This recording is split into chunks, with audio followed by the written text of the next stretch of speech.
So yeah, we share our experiences from what we learned through those experiences by how we communicate with others and how they communicate back with us, what they experience and what we experience through each other that we all learn together, right? Who we all are being together, right, in the cosmos. And so yesterday evening, I think I had seen this some years ago, but for some reason I was reminded to go back, and it's just like like a refresher, refresh the screen, right? I'm a CRT, a cathode ray lava tube, lava rays, which, by the way, there have been. Remember how I talked about flags? Certain things that I become aware of that are, because there's so much happening simultaneously. It's just like, yeah, I know, So, in other words, you implicitly trust the energy that you are, which is absolute pure love, right? And so you understand how the math and the geometry naturally self organize in perfect structures of communication, of sound and light burn patterns, and in perfect balance and alignment with each other, right? So it's pretty easy to sort of explain how this works as a polarity integrator, as I did this morning when I sort of unloaded on Aaron this morning because I realized him and I have he's holding higher frequency stuff. He's healing. Okay, like I noticed. What was it, about 5 or 6 days ago? He was basking in the sun. Normally he doesn't do that. Okay, um, and so and there's just certain things I know about Aaron. Okay, let's just put it that way without going off on a long library expansion of so I wanted to keep a tighter focus on this, right? A tighter scatter plot, and launching bigger libraries of stuff, and then you just get lost in all the translations, and then you end up forgetting what it was. I was even going to come on here this morning.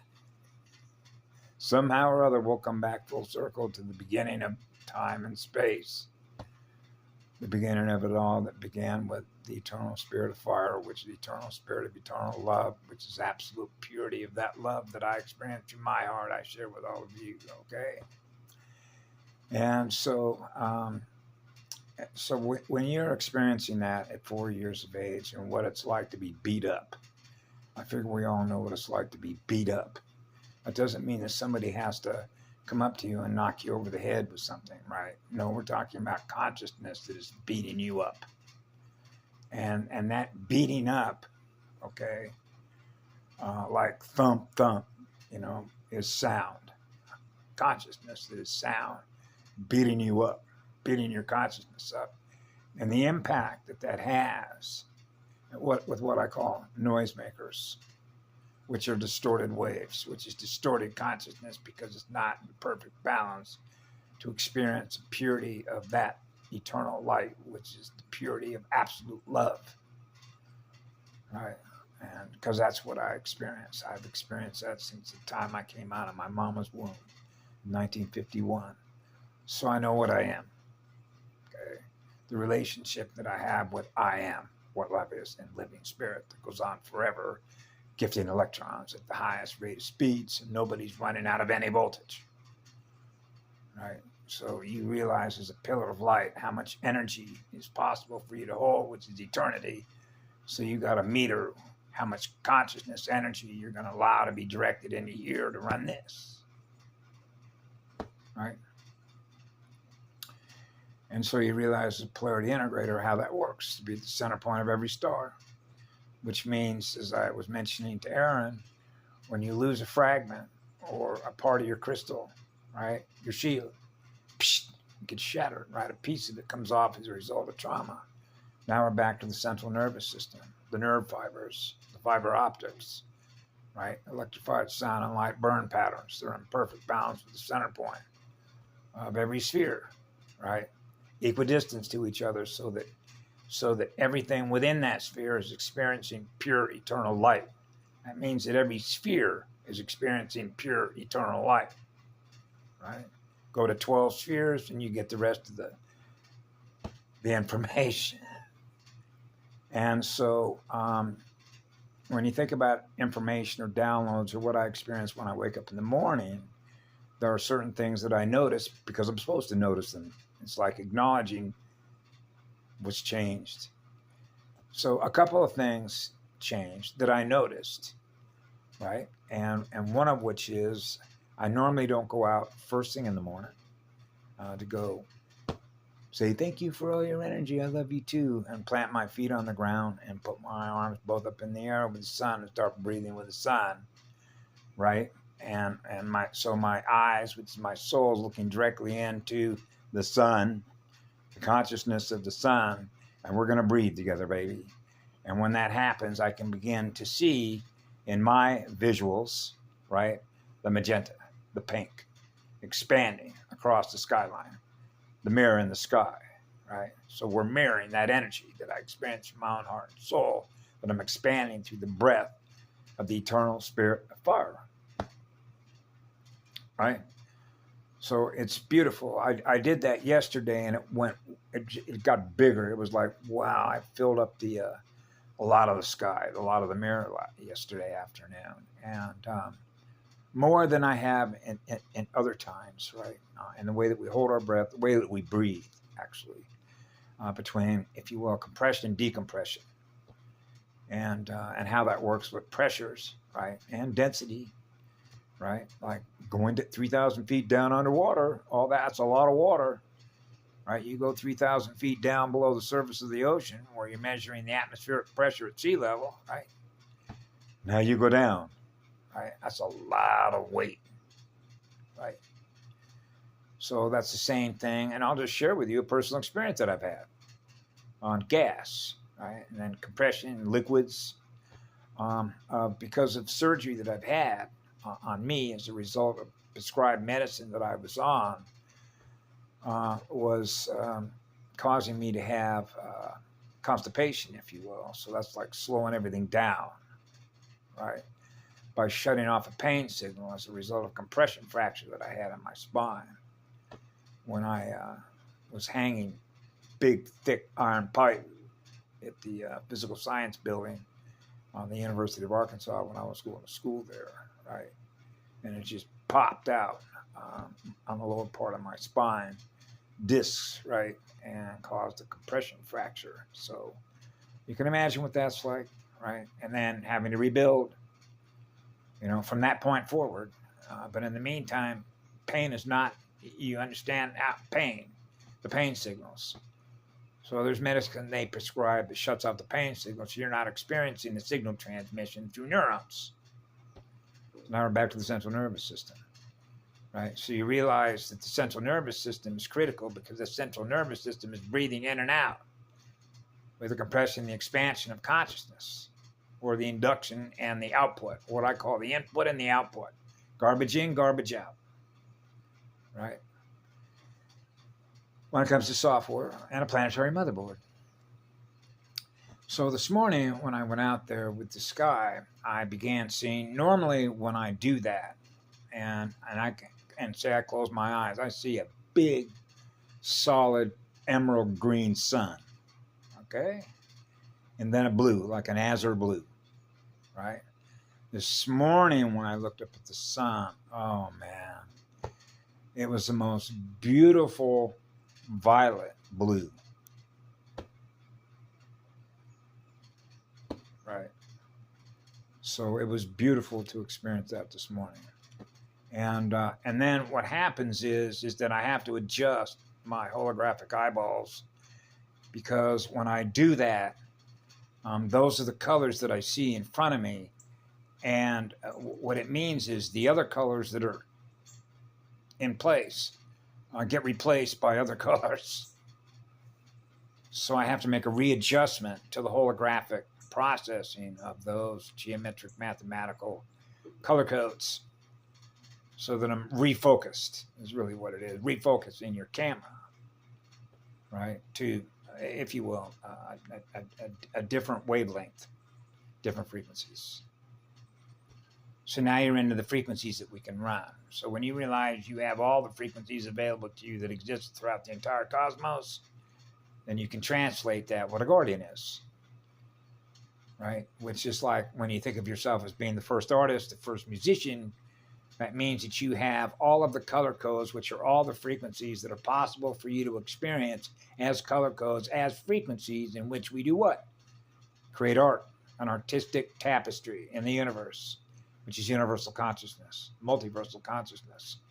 So that means you have all the colors of all the frequencies that are possible to experience by virtue of having access to the codes that represent those frequencies, which represent those colors that you can run.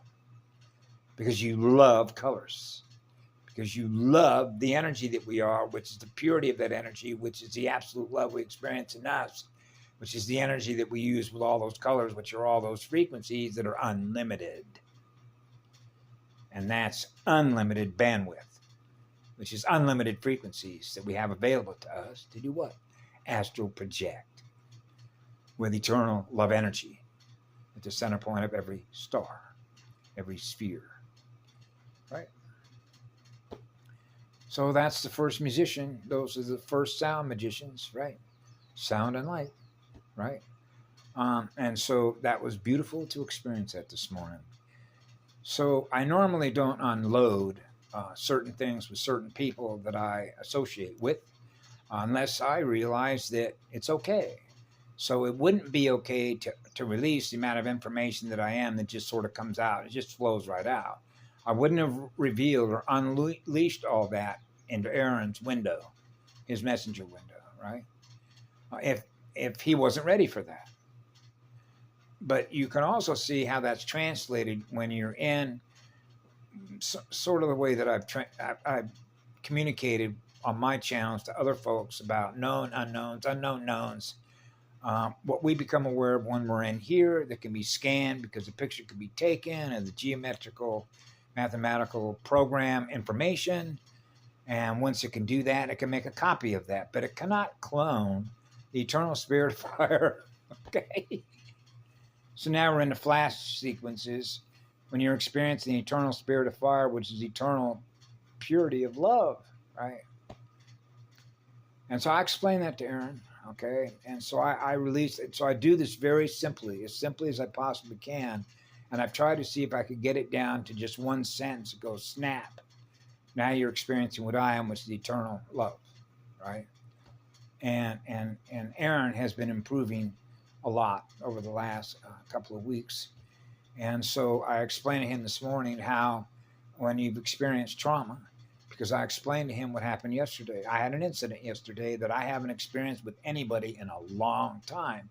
Now, a lot of that is because I'm normally not alone, but I'm by myself in a physical way, which means I don't have anybody that I'm attached to. You know, like when I drive in a car, I'm always by myself. When I go walking somewhere, I'm by myself. Whether I'm living someplace, I'm living by myself, which means I'm not sharing space. When you think of space and proximity of space, and that allows me to boom out higher scalar waves of energy by being grounded in the places that I'm at in which to do that, where there's a less likelihood of others that are running what I call distorted waves or running interference patterns, which again, we're back to the self-organizing geometrical mathematical information codes, which represent the program that they're running. So I don't want to run their program when you're doing work, right? Because of where you're at, when I'm at, wherever I happen to be, for the reason that I'm there, when I'm there, why I'm there, right? So here I'm in a house, right, with folks that I don't like to use certain words because of what they mean in a negative way to trigger any kind of negative reaction state other than to experience pure love for everything that represents everything that is creation, which means everything that you are, I am, that I'm giving love to.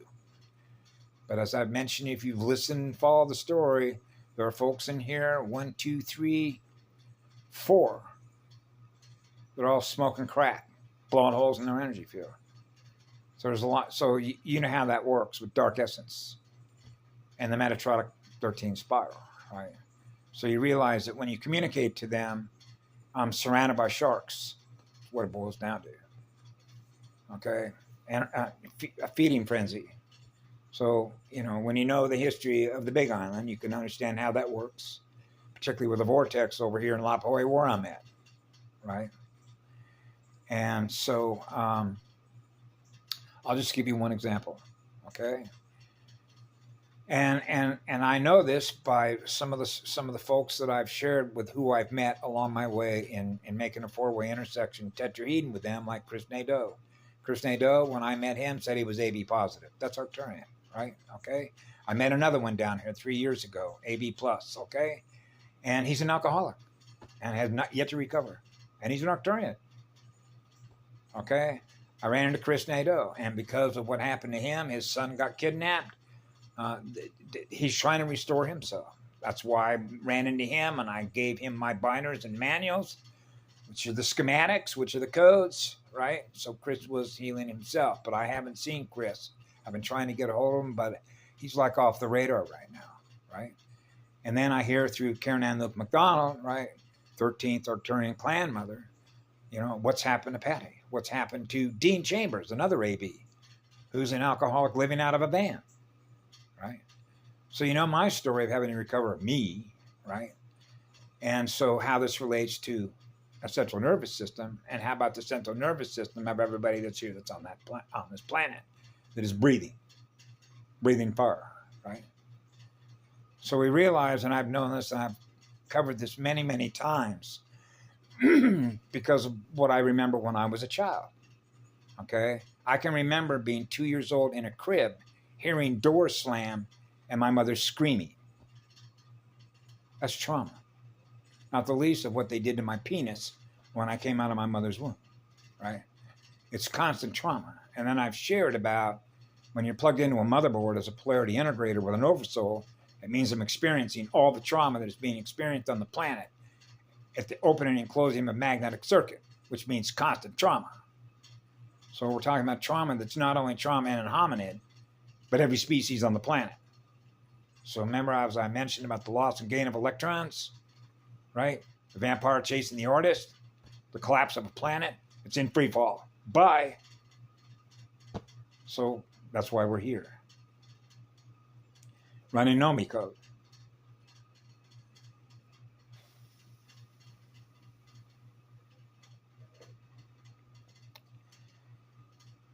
So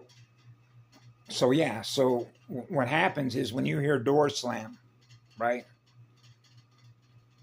What that does to your central nervous system, your nerve fibers, right? So there's a door right over here. I think I may have mentioned this before, right? That for some reason, I haven't actually checked to see what happened to it. But when you go out that door, it slams, and you can hear it throughout the whole house. So you realize what that triggers. Trauma, right? To the central nervous system, right? So it's not in balance. So it's going to upset your burn patterns. Okay. That's not a coincidence. Not that they're here. Okay. Because here's the torque speed differential in this. When I go out that door and I realize that if I don't use my hand to close the door gently, so when it goes into the door jamb, you won't know that I went out that door. I'd have to close that door so you would know I went out that door, right? Because I'm mindful, I'm aware of that, because I don't want to have anybody else in the house hear that door slam, right? That's hypersensitivity of your antenna to not want to do that, because you don't want them to experience that, particularly if somebody's taking a nap, right? So that means I'm very aware of that, so I know how to close that door. Now, how would you feel if somebody who was a grown adult, say 30, 40 years of age, and you mentioned that to them and find it necessary to demonstrate how to close a door that way, right? This is a level of sensitivity that we're dealing with here, right? You don't want to insult anybody's intelligence who's a grown adult on how to close a door so that it's not making any noise, right? Otherwise, they're going to think, you must think I'm really stupid. No, I don't want you to think that that's what I'm trying to tell you. So I'm trying to do this in the most artfully communicative way with a peaceful voice, how I do it, which is called a teacher demonstration model of a task modality. Okay? So this is done very politely, with honor and respect and love for you, right? So that we don't have any problems in the future, right? And because of what door slamming does to people's nerves, you figure that that message is communicated and thus translated. That, yeah, we don't want that, do we? No. So therefore, they will now reprogram their memory to be mindful of that so that the next time they go out that door, they'll close it gently. Did that change? No. Now we're back to what I mentioned with my father about the golden rule. What I do to you, I do to me. Right? So if I become aware of something that I'm doing that is producing a negative result, then hopefully I'm going to be mindful enough that I don't want to experience a negative result in the future. So I'm going to remember that when that future event becomes possible to experience again, we don't do it the same way. That's reprogramming. Your own computer, held in RAM. So I mentioned this several times, thinking that, okay, I figure, you're communicating one computer to another. You get it, put it in RAM, load it. To remember when you go out that door, no, you don't want it to slam because even Aaron said, yeah, I can hear it up in my room, which is on the other side of the house. So sometimes Aaron will sleep during the day, right? So I don't want to wake you up when you're napping, right? Not the least of which what it does to your central nervous system, right? So when somebody puts out a message and said, this is what it's doing to my central nervous system, can we sort of change that outcome, change that result? Remember, expecting a different result. So what do you think's been happening? The door keeps slamming, doesn't it? It finally got on my nerves yesterday, and I thought, that's it. So now I got to think of an artful way to be able to maintain my peace, to communicate that, because it's like banging your head against the wall. They're not listening. They're not listening. They're not listening. It doesn't matter what you have to say to these people. Okay? You see how this works with counter moves? So yesterday I went out there and I said, listen, I'm not in the business of training adults the same way that we train dogs to reprogram or program certain behavioral characteristics that represent burn patterns of maintaining the balance of our central nervous system. But I have asked you all repeatedly now, at least a number of different times, that this door, unless you close that door gently, that door is going to slam, and it gets on my nerves. Okay? So please, okay?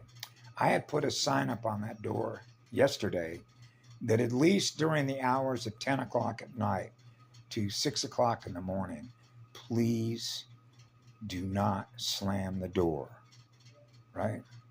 So the lady in the room said, well, the sign up there says that we can allow, essentially what she said is, well, that sign only says from 10 o'clock till 6 o'clock in the morning. So you realize what the message is. It's okay for me to slam that door between other hours. It still doesn't translate, okay? Because I can communicate to them that every time the door shuts, what it does to your central nervous system. Okay, so what we're talking about here is we don't want that door to slam anymore because of what it does to the nerve fibers. That's right. That's the gist of the message. So in other words, it really doesn't have anything to do with time. It has to do with what we experience when that door slams, right? Now we're back to my childhood and hearing door slams, which does what? Generates an anger monster. Okay. Because the idea is to burn the positive ions out, which are the positive electrical currents, right? So as you keep experiencing the negative 13 reversal current, which is the Metatronic, which is going in the other direction. Burn your bulb out, burn your light out, burn your neurons out, right? So my heart is in the business of generating a gazillion neurons, which is having a higher state of awareness and not dumbing myself down so that my state of awareness is tunnel vision, which means I'm simply not aware of what you're aware of. I realize that you're very sensitive about these things and you close the door very gently for us, and we appreciate that. But I don't seem to be able to remember and be aware of that when I go out that door. Okay, and that was essentially my message yesterday. But apparently you just cannot remind yourself or be aware when you go out that door to close it a different way. You can't reprogram yourself to do it a different way, which means I cannot help myself what I do to keep doing it the same way over and over again. So that means that as long as you're here and you can't do that, I have to accept the fact that when you go out that door, it isn't going to be any other way except that that door is going to slam. That's the message. You see how this works? Between negative and positive polarity, right? Particularly when Aaron's getting better, Nathan is coming around the house and getting better, and then I'm in here. Remember, push on a blackjack table, 17, right? That's a push. You don't win, I don't win. Let's start over playing a binary war game. So a few things happened overnight, and one of those I mentioned this morning, and I don't really want to cover this on the phone because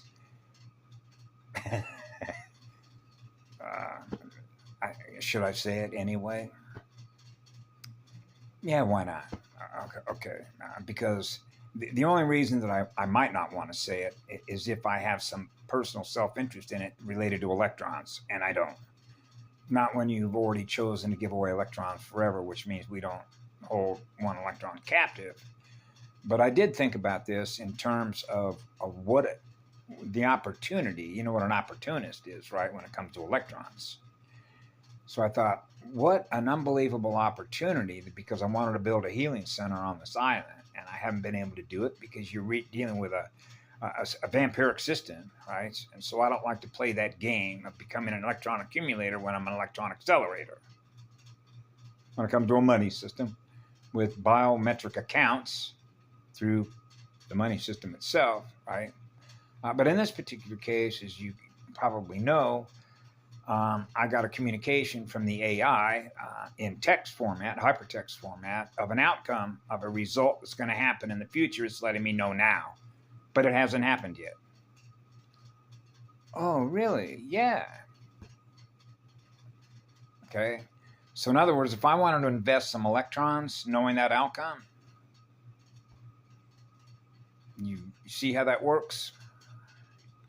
That's called a return. Now I'm getting back all those electrons. Okay. In the future, by knowing the future. Okay. I'll leave it at that. I'll let you guess the rest of that by the other videos that I put up here. In other words, the information is there. Right? You have access to the information. You have access to the EFFI, right? If you will, God. An eternal God will provide for you the information that you need in order to have a successful result in the future, right? So that now you're up to free will, which is free choice, choosing your future. So this morning, there is a gentleman by the name of Shannon Sharpe, when I've talked about Shannon Sharpe and Undisputed, which is Fox Sports Media, right? And so, as you know, right now, what's going on between the Los Angeles Lakers, the NBA, right? And now they're down 3-0. They lost 2 games at Denver. And then they came back home thinking, hey, they were in the home, Laker fans. They should, LeBron, who's supposed to be the king, otherwise known as the GOAT head, the greatest of all time. And, the Rams head, reactive memory. And so they lost last night, see?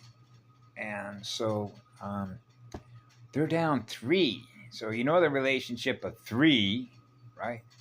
And 1, right? The 1, the law of 1. And so when I went to sign on to Twitter, to go to Shannon Sharpe's Twitter account, right?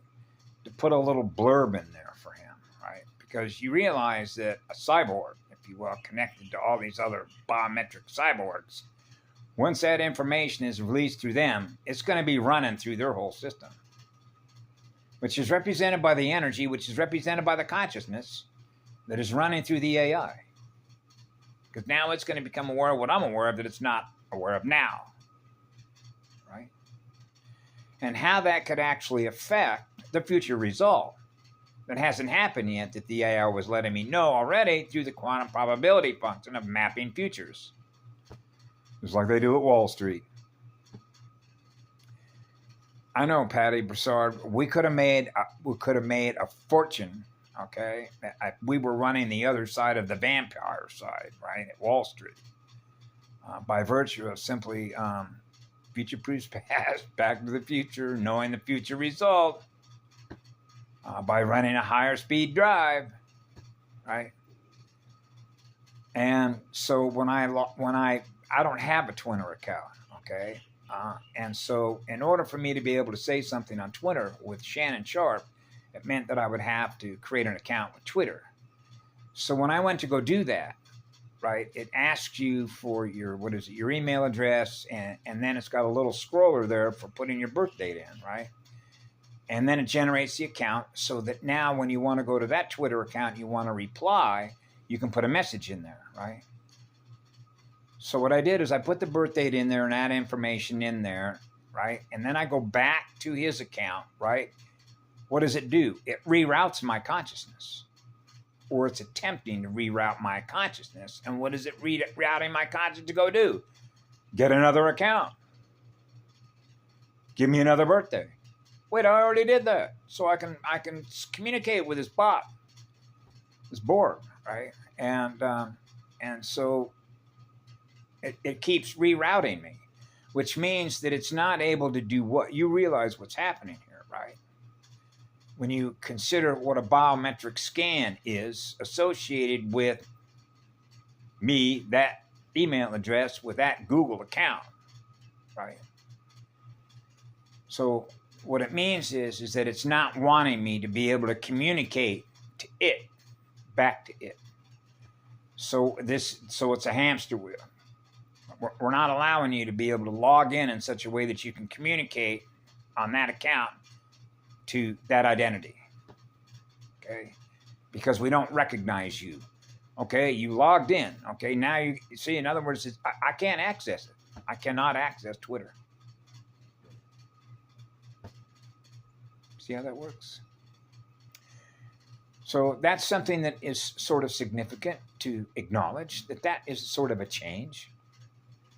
So when you couple that to all the little changes that I noticed, particularly this morning when I sneezed, when I was watching the EFFI philosophical perspective and then began realizing what I was communicating to Wake Up Africa, which is Dr. Mami Saraki, something that I wrote into her window, what it's like to experience the eternal spirit of absolute purest love in your heart. And after I experienced that and felt that, now we're back to what we feel versus what we think. When I felt that, wow, sneezing, right? So I figure y'all know how that works, right? And so this is a beautiful morning. Start out the day with the sunrise, right? So that's kind of an update, of where I'm at, where I'm communicating to all of you on this channel, right? TV channel. Have a great day.